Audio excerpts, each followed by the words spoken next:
This is Jay Teaches Reading for All, lesson 62. And in this lesson, we're going to look at a combination of letters IGH that make the long I sound. Believe it or not, GH is silent and causes the I to make its long sound. This combination of GH does some pretty wild stuff, which we'll get into in later lessons. But, for example, the end of the word laugh is GH, and that's an F sound, laugh. So GH can do some wild things, and it's doing a wild thing here. It's making the I say its long sound. And then Y at the end of a short word can make the long I sound as well. So we have examples of right and night, why, and my. For those teachers who would like to use this sound out sheet, and of course you have to put this on full screen in order to see it properly. We are reviewing starting right here, the top two boxes in the second column, and then the entire first column would be reviewed for the letter sounds. And let me get this positioned so that try to get it as large as possible. All right, you can press pause, teachers that want to use this.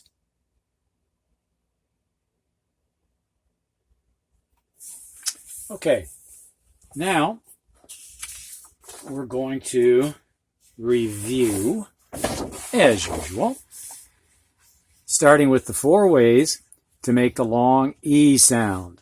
The first way is EE. Students say these words before I do.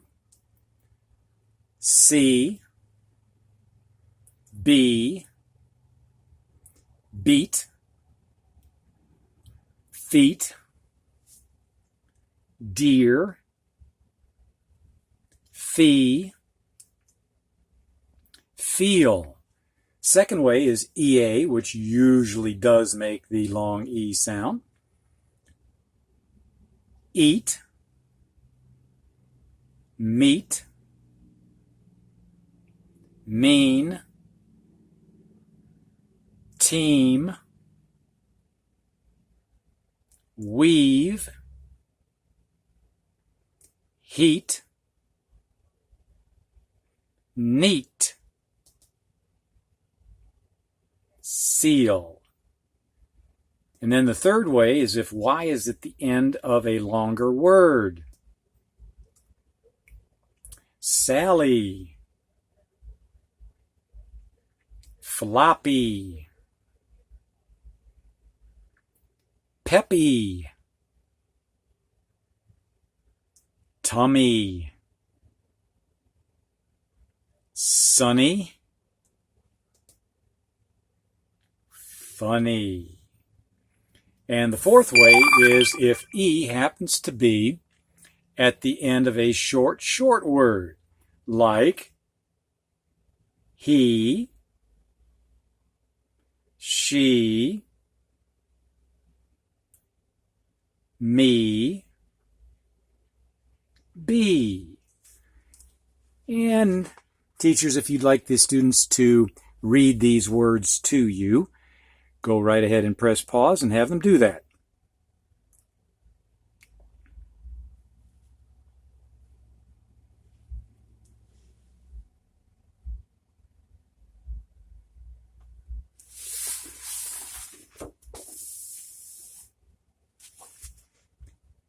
All right, now we're going to have the students read the true and false.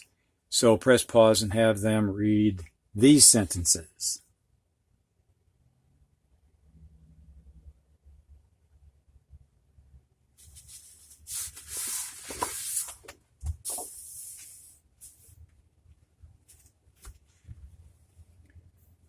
Lesson 61 was a lesson on homophones, making the long E homophones, with the EA and EE making the long E sound in these homophones. So we've got These students, say these before I do. C, C.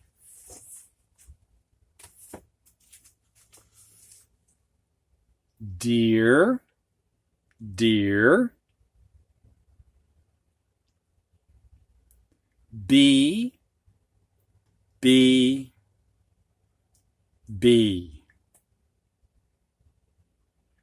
Meet, meet, meet. Team, team.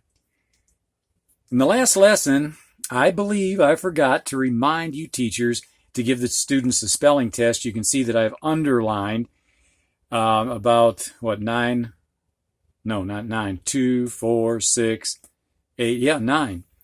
9 words that I would put on a spelling test if I were giving one. So if you did not give a spelling test to the students, you can give them one and ask them to spell C 2 different ways, B 3 different ways, and meet 3 different ways. See if they can do that. And you may have to help them, of course.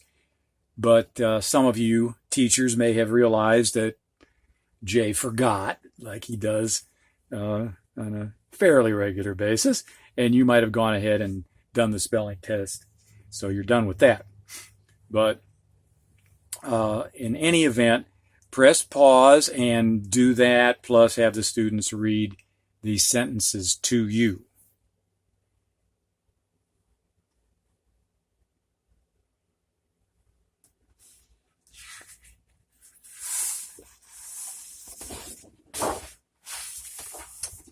All right, now we're going to lesson 62, the lesson of the day.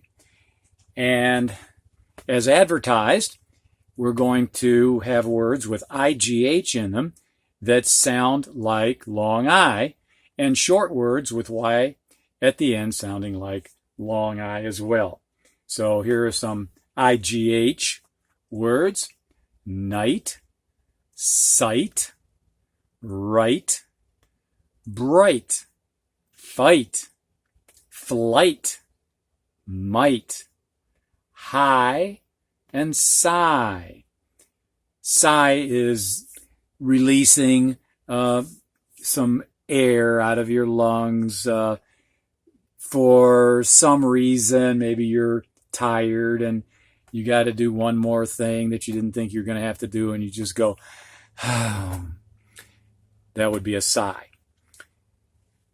Y at the end of a very, very short word: by, my, cry, why, sly, fry, pry, try. So teachers, have the students read these words to you, and lest I not forget, give them a spelling test and just pick out 2 or 3 of the IGH words and 2 or 3 of the short words ending in Y. I think that'll be sufficient for the spelling test. Press pause.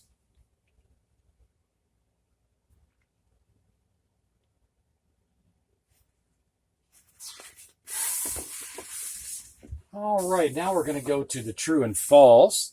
Have the students read a sentence silently, give their true or false answer, then read it out loud, give a final true and false answer with a reason for that answer. Press pause.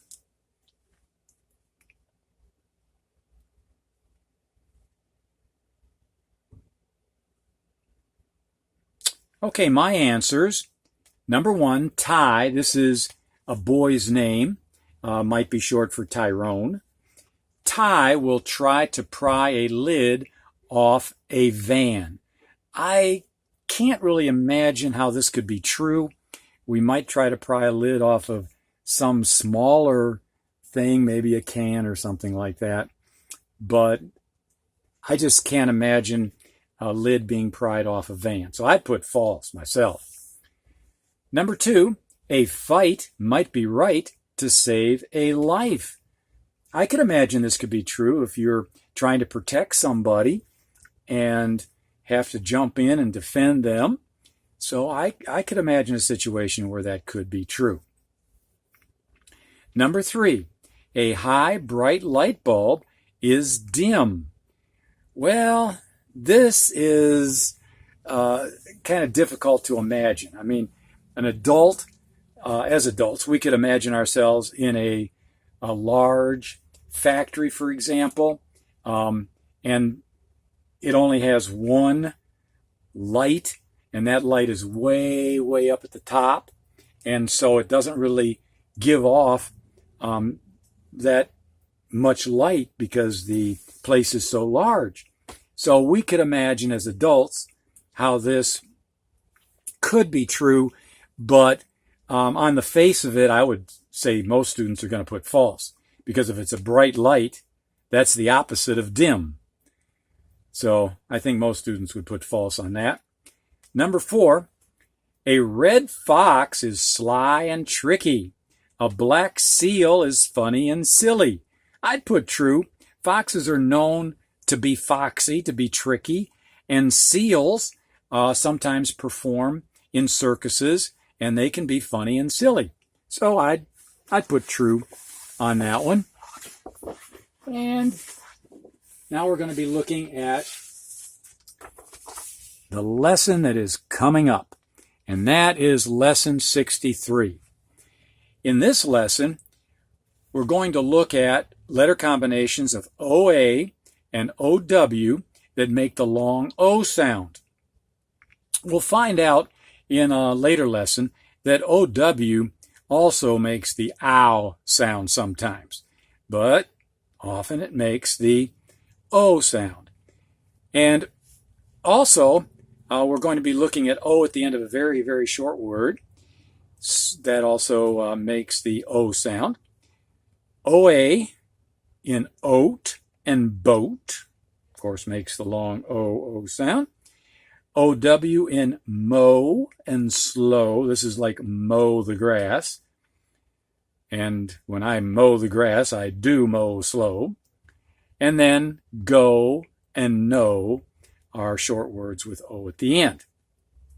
So, we will be going to lesson 63 soon, and we're going to have, again, a lot of fun with these combinations making the long O sound.